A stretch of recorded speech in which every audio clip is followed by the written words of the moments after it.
Hi welcome to village Siri cooking. ఈ ఛానల్ని ఆదరించిన ప్రతి ఒక్కరికి మా హృదయపూర్వక నమస్కారములు. ఇవాళ చాలా మంచి రెసిపీతో మీ ముందుకు వచ్చాను. చాలా అంటే చాలా బాగుంది.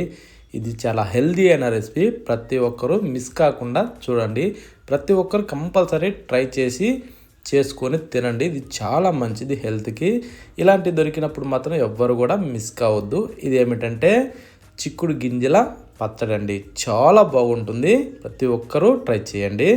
ముందుగా మనం చిక్కుడు గింజలు తీసుకునేసి, అది ముదిరిపోయిన చిక్కుడుకాయలు ఉంటాయి కదా, వాటిల్లో గింజలు ఒలుచుకోవాలి.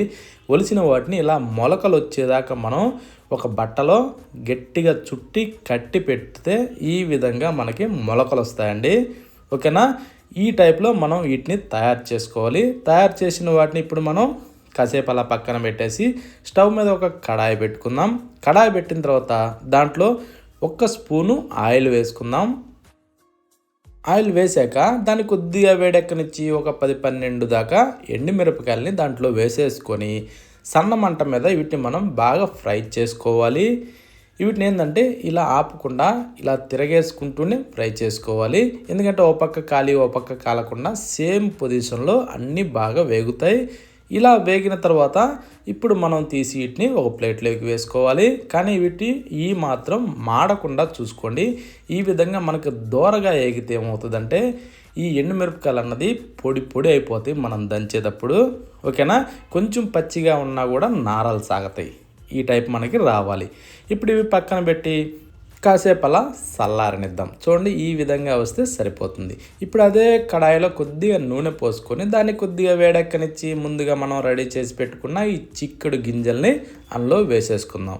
ఇవి పందిరు చిక్కుళ్ళు. ఓకేనా? ఇవి మొలకలు వచ్చేదాకా మనం ఇలా చేసుకొని ఈ నూనెలో వేసుకొనేసి వీటిని మనం బాగా ఫ్రై చేసుకోవాలి. ఇవి కూడా మనం ఎక్కువ శాతం అంటే మంట హైలో పెట్టకుండా మీడియంలో ఉంచుకునేసి ఈ గింజల పైన ఈ పొక్కు అన్నది ఉబ్బే విధంగా మనం వీటిని బాగా ఫ్రై చేసుకోవాలి. ఉట్టిగా అలా అంటే పొక్కు వచ్చేసేయాలండి. ఆ విధంగా మనం ఫ్రై చేసుకోవాలి. చూడండి, మనం కలబెడుతుంటేనే దాని అంతటా అది పొక్కు విడిపోతూ ఉంటుంది. ఆ టైప్ రావాలి. ఇప్పుడు ఒక 3 టమోటాలని కట్ చేసి అందులో వేసేసుకునేసి కొద్దిగా చింతపండు వేసుకుందాం. అదే ఒక నిమ్మకాయ సైజు ఒక 2 పొరలు సరిపోతుంది. ఓకేనా? ఎక్కువ శాతం అవసరం లేదు. 1 స్పూన్ వచ్చేసి సాల్ట్ అందులో చల్లుకునేసి ఇప్పుడు కిందకి మీదకి తిరిగేసుకుంటూ దీన్ని మనం బాగా ఫ్రై చేసుకోవాలి. ఇవి ఎలా అంటే ఈ టమోటాలు, ఈ చింతపండు ఇవన్నీ కూడా బాగా మెత్తగా గుజ్జులాగా అయ్యే విధంగా మనం ఇలా తిరిగేసుకుంటూనే బాగా ఫ్రై చేసుకోవాలి. అది ఎలా అంటే మంట హైలో పెట్టద్దు, మీడియంలోనే ఉంచుకునేసి ఈ టైప్లో ఫ్రై చేసుకుంటూ ఉండాలి. కాకపోతే ఏంటంటే ఇలా తిరగేసుకోవడం మాత్రం ఆపకండి. తిరగేసుకోవడం ఆపితే అడుగు అంటుతుంది, మాడు వాసన వస్తుంది. అందుకోసమనే మధ్య మధ్యలో తిరిగేసుకుంటూ ఉండాలి. ఓకేనా? ఇప్పుడు ఇది చూడండి, ఈ విధంగా మనకి ఇలా గుజ్జులాగా వచ్చేది కదా, ఈ టైపు వస్తే మనకు సరిపోతుంది. ఇప్పుడు మనం ఇంకా స్టవ్ ఆఫ్ చేయడమే. ఇప్పుడు ఒక రోల్ సిద్ధం చేసుకునేసి దాంట్లో ముందుగా ఫ్రై చేసి పెట్టిన ఎండుమిరపకాయలని అందులో వేసేసుకొని ఇప్పుడు దీన్ని మనం ఫస్ట్ కచ్చా పచ్చగా దంచేసుకోవాలి. ఇలా దంచిన తర్వాత వెల్లుల్లి రెమ్మలు 1 గడ్డ తీసుకునేసి ఇలా విడదీసి అందులో వేసుకొని 1 టేబుల్ స్పూను జీలకర్ర కూడా అందులో వేసుకొని రుచికి సరిపడా సాల్ట్ అందులో వేసుకుందాం. వేసుకున్న తర్వాత కొద్దిగా అలా తిరిగేసి ఇప్పుడు దీన్ని మెత్తగా దంచుకోవాలి. ఇలా దంచిన తర్వాత ఇందాక ఫ్రై చేసి పెట్టిన ఈ టమోటాలు, ఆ గింజల్ని ఇందులో వేసేసుకోవాలి. వేసుకున్న తర్వాత ఇప్పుడు మనం కిందకి మీదకి దీన్ని బాగా కలుపుకుంటూ మిక్స్ చేసుకోవాలి. అంటే ఫస్ట్ మనం దంచిన కారము ఈ గింజల్లోకి బాగా కలిసిపోవాలి. కలిసిపోయిన తర్వాత ఇప్పుడు ఈ విధంగా మనం బాగా మెత్తగా దంచుకోవాలి. దంచేటప్పుడు ఇది కొంచెం గట్టిగా అనిపించవచ్చు, కానీ పూర్తిగా దంచిన తర్వాత మాత్రమే కొద్దిగా నీళ్లు పోసుకోవాలి.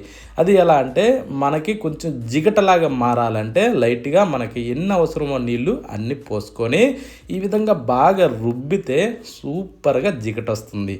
ఇప్పుడు ఒక ఉల్లిగడ్డని ఇలా కట్ చేసి అందులో పెట్టేసి బాగా దంచుకోవాలి. ఇది ఎలా అంటే కచ్చా పచ్చాగా దంచేసేయాలి. ఈ ఉల్లిగడ్డని దంచిన తర్వాత ఇలా మనకి ఎంత ఓపిక ఉందో అంత బాగా మనం రుబ్బినామంటే ఆ పచ్చడి జిగటొచ్చి అది చూస్తుంటేనే నోట్లోంచి నీళ్ళు ఊరుతాయి. అంత బాగుంటుంది.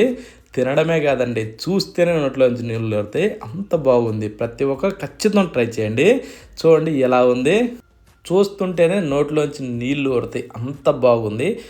ప్రతి దాంట్లో కూడా సూపర్ టేస్టీగా ఉంటుందండి. దీని గురించి ఆలోచించే అవసరమే లేదు. సూపర్గా ఉంటుంది. ఇప్పుడు అంతా తీసి ఒక బౌల్లోకి వేసుకునేసి అదే రేట్లో కొద్దిగా నీళ్లు పోసి అలా తొలిపి వేసుకుంటే సూపర్. ఇప్పుడు స్టవ్ మీద ఒక కళాయి పెట్టేసి ఆ తర్వాత ఒక 2 గంటలు నూనె పోద్దాం. నూనె పోసాక కొద్దిగా వేడెక్కనిచ్చి తాలింపు గింజలు కొన్ని వేసుకొని ఆ తర్వాత వెల్లుల్లి రెమ్మల్ని ఇలా ముక్కులు పొడిసి వేసుకోవాలి. వేసుకున్న తర్వాత కొద్దిగా అలా ఫ్రై కానివ్వాలి. అలా అయిన తర్వాత ఇప్పుడు ఒక 2 ఎండుమిరపకాయలని మధ్యలోకి ఇరిసి అందులో వేసేసుకొని చిటికెడు ఇంగువ పొడి కూడా వేసేసుకుందాం. వేసిన తర్వాత దీన్ని కూడా లైట్గా అలా వేగనిచ్చి ఒక 4 రెమ్మల కరివేపాకు దూసి అందులో వేసేసుకుందాం. వేసిన తర్వాత చిటపటలన్నిచ్చి వెంటనే మనం దంచిన పచ్చడిని అందులో వేసేసుకుందాం.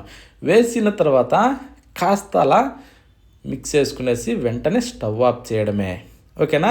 కాకపోతే పచ్చడి దంచి ప్లేట్లోకి తీసిన తర్వాత ఆ రోట్లో ఉన్న గుజ్జు ఉంటుంది చూశారు, ఆ గుజ్జులో కొద్దిగా నీళ్లు పోసి అలా తొలిపి ఆ నీళ్ళని ఈ పచ్చట్లో వేసుకోండి. రుచి మాత్రం అమృతంలాగా ఉంటుంది. ఒక్కసారి అలా తిని చూడండి, చాలా బాగుంటుంది. కానీ ఇలాంటి పచ్చడి నూరుకొని తిన్న ఎవరైనా సరే వేరే కూర జోలికే పోరండి. అంత మంచి రుచిగా ఉంది. ప్రతి ఒక్కరు ఖచ్చితంగా ట్రై చేయండి. ఇది కాస్త వేడి వేడి అన్నంలో సర్వ్ చేసుకొని తింటుంటే రుచి మాత్రం అమృతంలాగా ఉంటుంది. ఇంకా సాంబార్ చేసిన, పప్పు చేసిన, రసం చేసిన దాని పక్కన ఇది కాస్త వేసుకొని అలా తినండి. ఆహా, ఎంత బాగుందంటే అంత బాగుంది. మరొక వీడియోలో కలుద్దామా?